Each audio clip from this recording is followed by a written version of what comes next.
તને ખબર છે, અમાર વખતમાં તો છે ને ઘરે પાણી ન આવતું, ડંકી સીસીને શેરીએ ભરવા જવું પડતું, વોશિંગ મશીન નહોતા, મિક્સર નહોતા, અને ઘરમાં લાજ કાઢીને કામ કરવું પડતું, માન મર્યાદામાં રહેવું પડતું.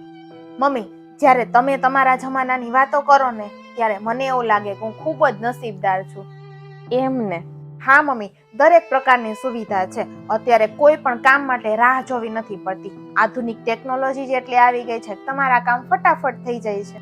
અમાર ભાગમાં તો છે ને આવી સુખ સગવડ નહોતી. તમારા ભાગમાં છે ને તો અમે બહુ ખુશ થઈ. તમે મમ્મી અત્યારના જમાના પ્રમાણે ચાલો છો ને, એટલે જ આપણે આજે સાથે રહીએ છીએ અને સંપીને રહીએ છીએ. અરે, જમાના પ્રમાણે તો હાલવું જ પડે ને, પરિવર્તન એ જ સંસારનો નિયમ છે. હા મમ્મી, હું ખૂબ જ ભાગ્યશાળી છું કે આટલો સારો અને સમજદાર પરિવાર મળ્યો છે મને. જૂની પેઢી નવી પેઢીના બદલાવને સ્વીકારી લે અને નવી પેઢી જૂની પેઢીનું મહત્વ સમજી લે તો ઘરે ઘરે સ્વર્ગ બની જાય.